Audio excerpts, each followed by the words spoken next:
Okay. Recording started here, and it's a pleasure to have anybody and everybody today. My name is Kevin Corwin, and I'm one of the co-founders of InScope. With me, of course, is Mark Meyer, the other co-founder of InScope, and we'll tell you a little bit about our background in just a minute. But we, of course, want to tell you about InScope and how it can help you with what we call the four realities that all consulting firms face. But we also want to just give you general tips and tricks, from our experience as consultants, our experience in, building a system designed to support professional services, and yeah, just hopefully give you a little bit of ideas that you can apply in your own business, whether or not you choose InScope as your project management platform. This is the second of our four webinar series, so we'll have two more in process. And our goal is honestly to make consulting firms as successful as possible. That's kind of our goal. What we believe about project management tools is that they should tell us the future. I mean, that's why we have them, is to be able to predict the future. And two things are needed for that. And that is you need a predictive tool, of course. So you need a tool that is going to be able to predict. And then you also need project information. And really, the key is that the juice has to be worth the squeeze. So, in other words, if the tools are too difficult or time consuming to use, your PMs, project managers are not going to use them, and the data can't be easily leveraged. So, the goal is to try to minimize this side of the equation, this side of this equation, minimize the information effort or the effort it takes to get information, and really maximize the prediction value. Because if it's flip flopped, if information effort is much greater, nobody's going to keep the information up to date, and therefore you don't have the prediction value there. So again, quick background on us. We're both civil engineers by training. We both ended up with business backgrounds as well. I have been an owner of AMPM Consulting since 2016, and what AMPM really focused on in particular was implementing systems for capital portfolio and program management, really for owner agencies. And I used to be a city engineer, so I come much with that perspective of how really what would be your consulting clients and how they think. And Mark, if you want to share a little bit about your background. Yeah, absolutely. I'm Mark Meyer, also civil engineer. I'm owner of Intuition and Logic Engineering. We've been around for 24 years. We primarily focus on water resources, parks and recreation. Our client base are municipalities, counties, federal agencies, U.S. Army Corps of Engineers. So we've been doing this for quite a long time. Nice. Great. All right. Well, just to go back, or well, before we step back, so this is the projects driven business cycle. Uh, this is what we do as projects driven businesses. We win work, we plan the work, we do the work, and then we have to control it as we go in order to help us win more work. I mean, this is the cycle we're all stuck in.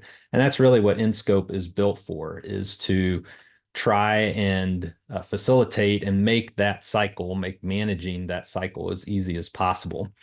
So today we're talking about what we call reality number two. So the second reality that all consulting firms face, and that is client, and this is no mystery, of course, client satisfaction is critical to long-term success. So if you want to continue to grow and improve your consulting business, both from a reputation standpoint and from a repeat work standpoint, you are almost always focused on client satisfaction. That is one of the most important ingredients to a consulting firm. And so the learning objectives that we're going to talk about today, we're going to give you the single most important rule of client satisfaction. And it's not as complex or complicated as you might think. And it sounds simple, but it's actually pretty hard to do. We're going to give you strategies for setting clear scopes and expectations with clients, give you some ideas for how you can better define your scopes of work. We're going to give you some key metrics to establish with your teams that help assure some client satisfaction down the line. And we're going to give you some ideas on how to establish monitoring rhythms, get yourself in a rhythm that allows you to promote both accountability with your project teams and proactivity, meaning get them looking down the corridor of time and thinking ahead a little bit. So with that, I didn't do a drum roll, but this is the key to client satisfaction. And I'm sure you're blown away by it, but it's pretty simple. Say what you will do and do what you say. I mean, it doesn't get much easier than that. If we just did this as consultants, like our clients would actually be elated. Mark, you look like you were going to chime in there.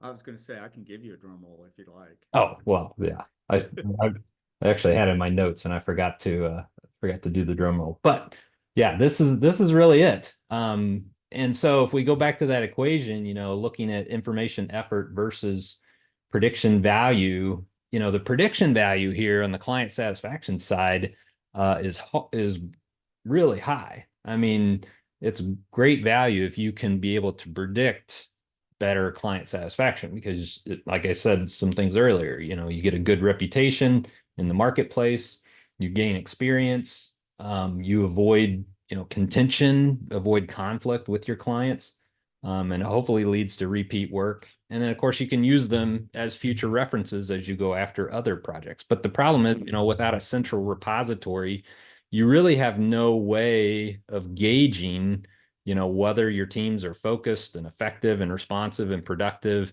You really have no way of gauging how you are engaging with your clients if you don't have sort of a central PM project management repository. And again, if the systems are so tedious, to use or comprehend, it pushes the information effort higher. And then you're faced with the classic conflict of, well, am I better off just doing the work, right? I mean, I got stuff to do. And so my effort would probably be better spent rather than updating any statuses or completing any checklists or making sure, that all the things that we want to be done, I would be better off just doing the work. And so that's where a lot of project managers, especially because we expect project managers to be, doers and marketers and uh, designing, and building client relationships. Like we expect a lot of project managers in our industry.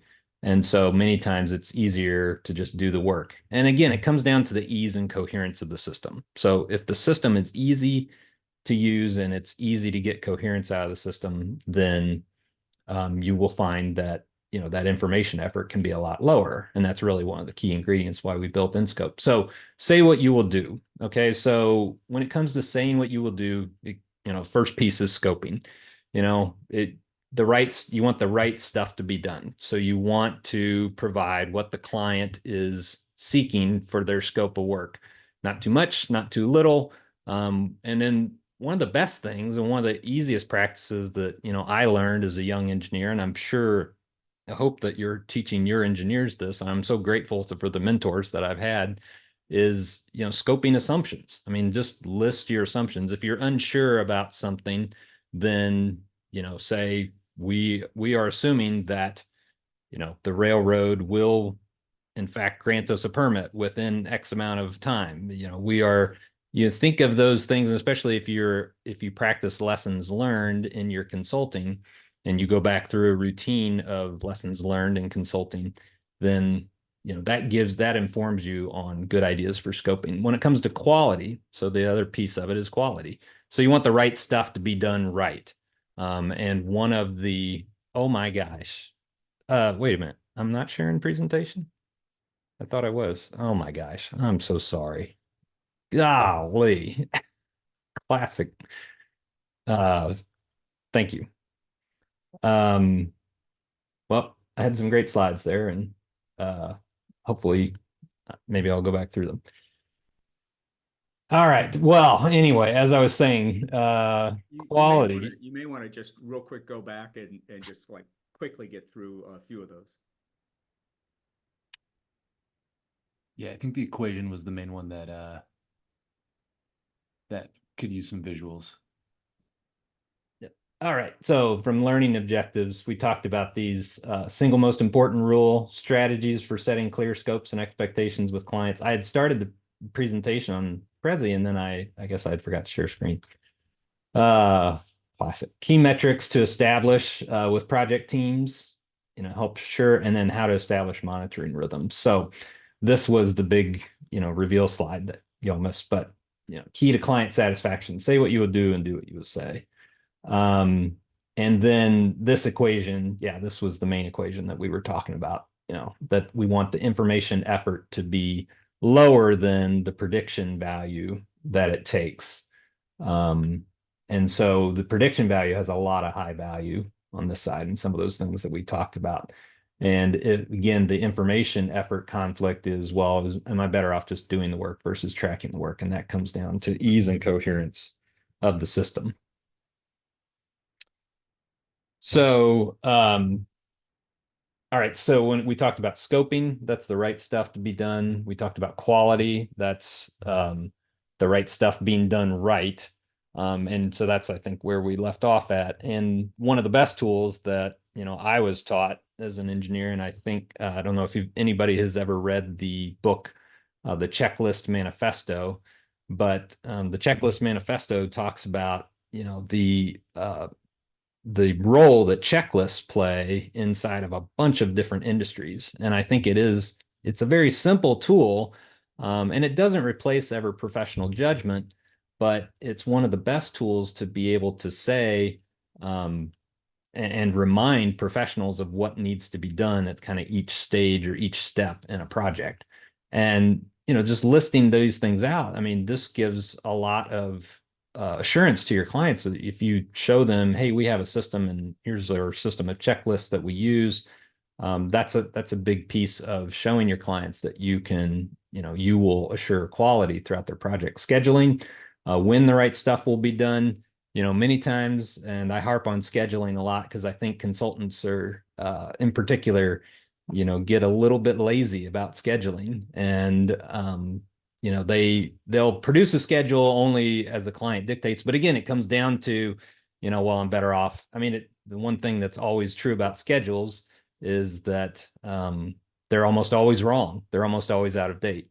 And so, we often produce a schedule in the beginning, but rarely revisit it because, it's just easier to get the work done. And we typically never revisit it until we need to justify a change. And we'll talk about more on that in a little bit. Resourcing. So you want the right person to do the right stuff. So you are, promising and showing the client that you are using the correct resources. And a big thing here for me is, and again, speaking as a former city engineer, like don't bait and switch.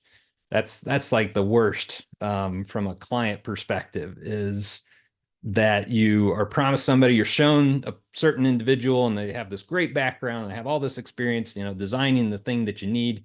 And then for staffing reasons, you swap them out with the second year engineer. And man, that would drive us nuts. And many clients have gotten smarter and they've actually written it into their contracts. And then costing, well, how much does it cost to do the right stuff right? And here you frequently go to your clients and say, well, we spent all the hours, but we still have work to do. So here's the supplemental agreement, for you to approve. And again, how do you think that feels to a client? Not great, typically. And so you want to give them a picture, you want to be realistic with your costing, because it's not just about the scope of work, it's about how to do the scope of work right.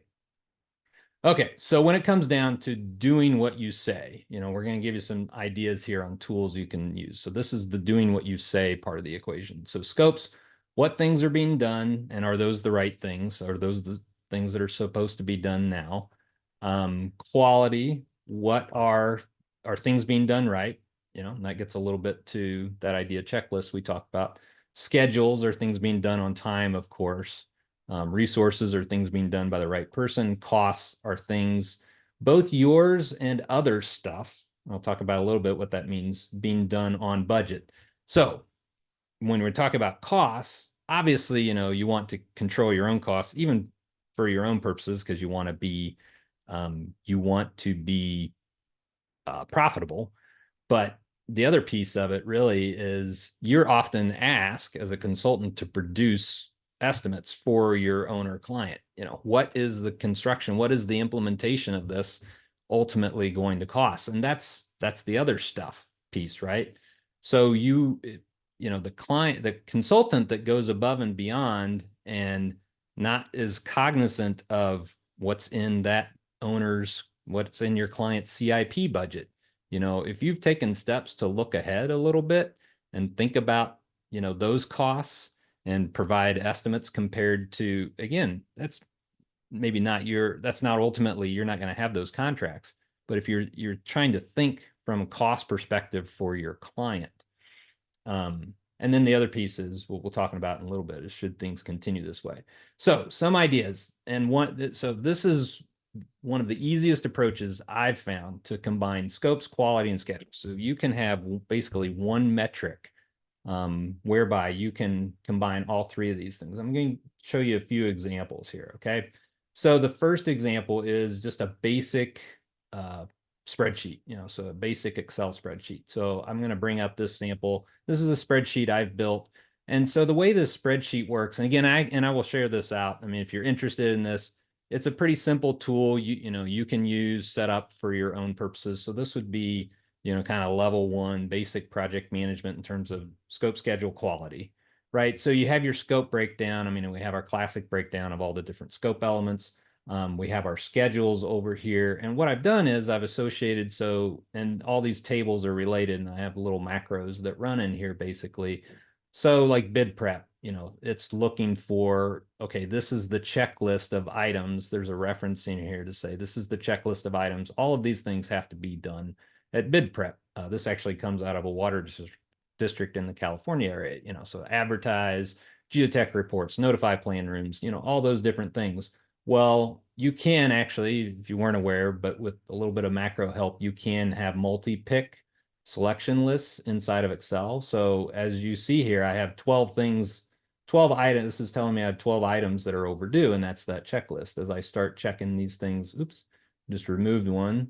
As I start checking these things off, then you can see that this number is dropping. So I'm always getting an alert, and based on my schedule, little equations in here based on when these things were supposed to be done. So this is really overdue. Back in February, all of this, we were supposed to have this out to bid. And as I'm checking these things off, then, my checklist is reducing. So that's a very simple tool. And again, you could take this, customize it to your own needs. But if you weren't aware that you can have multi-pick checklists in Excel, you can have that. So that's a simple way of doing it. And as you can see, I'm combining, there's my scope of work, there's my schedule data, and there's my checklist. Similar sort of approach. I set this up for another agency when I was customizing this system. This is called Cyforma. I was customizing this for this agency, but a very similar sort of approach. I have a scope of work item. I have a certain schedule that has to be kept. And then I'm getting little red and yellow alerts as these things aren't finished. But as I finish them, these are my checklist items. As I finish them, then, or if I finished all of them, it would go green. So if I show you one here, if I open up this, see these are all finished. And so I get a little green check mark. It's also kind of rewarding a little bit, I feel like, for the user experience. So those are just, that's an idea there as well. And even Microsoft Project has built in, although it doesn't have the alerting, but Microsoft Project has built in the concept of checklist items that are associated with scope elements. So I think that's one of the most useful things. And then, of course, I want to show you what InScope looks like. Oops, let me get over here to InScope. So what we've done inside of InScope is, again, a very similar idea. I have a scope of work. I have a schedule. Where's my schedule at? Right there. So see, this was due 5/23/24. But we've actually taken it a step further because you can, by default, everything inherits, all of my checklist items inherit the due date of the schedule, right? So these are all, as you see here, 5/23/24. But I can actually put in, the user can put in their own item here. If they put it in the past, they get a red alert, and we can actually control the settings. So here you see yellow alert triggers 15 days, red alerts are on the due date. So this is a really handy way of seeing all in one view, what are the scope items that I have to do? What are even the checklist, the more detailed checklist items that I have to do? What's the due date? Even if I never touch this, it inherits the due date across my schedule. And then it's alerting me from a quality standpoint, are these things being done? So really easy way to combine these things. You want to ask yourself, is work easy to plan in your existing systems? Is work easy to plan? Is it easy to view? Is it easy to track? And is it easy to adjust? And if the answer is, anything less than yes for your existing systems, ask yourself why that is, because again, that is preventing you from, being able to offer the greatest satisfaction to your clients and be able to track that and deliver that. Inside of InScope, the layout that we have is we actually combine all of these things into one view. So here I'm actually in my projects overview, and I have scope control. You already saw the checklists and the scope elements that were associated with those checklists. I can see work percent complete on all my scope elements. I can see cost control because I can see, how much cost is being completed. And again, I'm not having to navigate to any other screen to get this information. And then I can have schedule control. I can see time percent elapsed. Well, even from sort of an earned value standpoint in one screen, without having to go anywhere else, I can see, scope, the relationship between scope, cost, and time very easily. And then, of course, we saw the to-dos, which merge that scope, quality, and schedule. So, from a client satisfaction standpoint, these views and dashboards are really, really important because they provide you, some good insight into, are your projects tracking? And the more successful your projects are, the more successful your client's overall project is going to be. Mark, do you got anything you want to throw in there? I know I've been chatting for a bit, but. Well, I just think, the view you have up here is sort of the point I wanted to make. You've got your entire project list of, whether it's an office or you're a PM just checking your projects, but right there you can see, oh, which projects do I have to-dos that are past due? Which projects am I over schedule on? I mean, it's at a glance, so you're not doing anything to generate all of this information, and that allows you as a project manager to be so much more effective managing your projects. And I would say, and you probably found this to be true too, creates a little bit of accountability too, right? For your project managers. I mean, if you're well out of whack, Absolutely. Yeah. I mean, check out this one right here, 21, 24, this row. This 96% of the time has elapsed, but only 28% has been billed and only 20% of the work is complete. Like, what's going on there? And you would want to dig into that. Correct. Yep. Okay, now just give you some ideas of some metrics. And again, this is how a lot of the reports are set up inside of InScope. These are the report outputs that you get, but you can, again, take these and it might give you your own ideas for reports you want to build out of your own systems. So I call this the supervision report. So in this one report, I got the project name, I got the project manager. I know, is it active? Is it an active project? I can do some filtering, of course.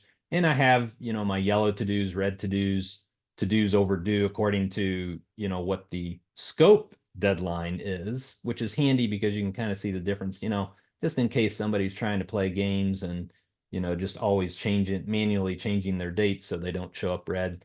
Like, well, hey, that may be the case, but, according to the scope element that you're on there, you're getting some red alerts. And then I can see just in terms of just the scope elements that are active, the scope of work that's active right now. So this report really zeroes in a little bit and it's giving you the percentages, not of the whole project, because sometimes the context of the project doesn't help a lot. It's giving you just the active scope.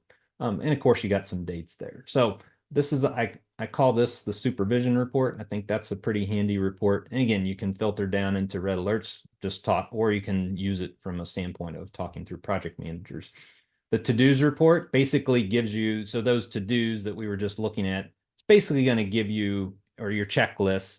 As you can kind of see, this is very similar to this sort of Excel report. So it's kind of the InScope output that gives you the same data as that Excel report that we were looking at. So here we're hitting quality and schedules. The roadmap report. So this report here is designed to kind of give you an overview, at least go one layer deeper than just the project level and see all of what I like to call your first order scope elements or your first order tasks. So it's just going to give you a roll up of everything. Again, I got yellow to-dos, red to-dos, but this one's really nice because I'm seeing all my projects in context to each other. So this is very handy, and especially from a scheduling standpoint or a cost standpoint, it's a very nice view to see everything I got going on at the same time across projects. So I really like that one a lot. And then, of course, workloads and timesheets. So I'm not going to navigate there right now, but if I navigated over to workloads inside of InScope, this is the breakdown that you're able to get in terms of these are, this is the resource. So it's sort of that pivoted view of the resource, the project that resource is assigned to or scheduled to, and then each scope element if I wanted to open it up.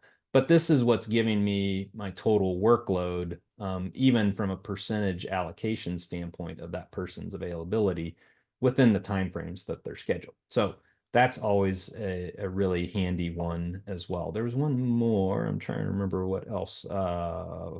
Lost it in my notes here. That one. Oh, status report. Oh yeah. So the rhythm in terms of kind of that rhythm standpoint. So again, trying to minimize that information effort, maximize the prediction value.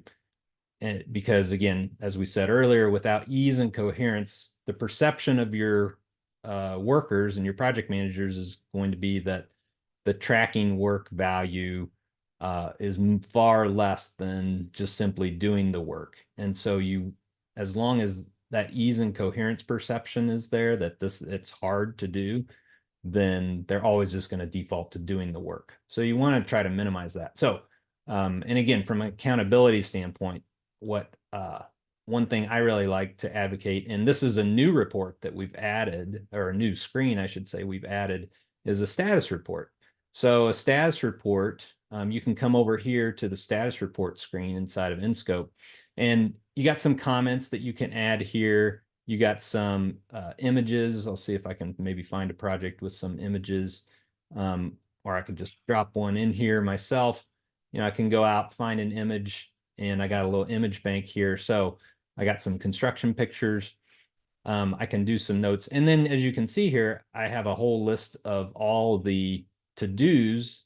It's giving me that streamlined list of to-dos that are within a date. And I can get a quick schedule, kind of that roadmap snapshot here of my schedule. I can, of course, move these things around as well. I can customize my date range. And as I do this, I can just click the project. So literally what I do with this agency, we just go one by one, just click down through each of the projects. And this status report is super handy for you to sort of do your Monday scrums kind of thing if that's what your rhythm is. So you establish that rhythm, and then you're always getting that picture of scope, resource, and time.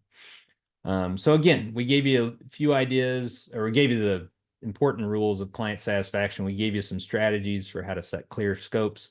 We gave you some of those metrics from some of those reports. And again, that idea of establishing, again, whether you're using InScope or not, if you set up a report like this that you can just go through one by one project. I could also filter, and I can forgot to show you that piece there, but I can do filters if I just want to go to just one project manager at a time, talk about what's going on in your projects, share some updates. You're establishing that rhythm. And again, because you're getting some red alerts and yellow alerts, you're getting accountability and promoting a little more proactivity. So that was everything we had for today. I'm right on the money as far as the time goes. And yeah, hope maybe it gave you a few ideas on client satisfaction and some tips and tricks that you can use to promote better client satisfaction within your company.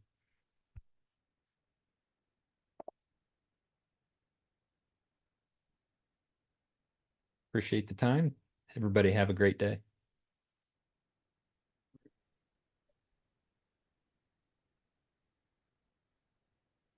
If I can just figure out how to stop the recording.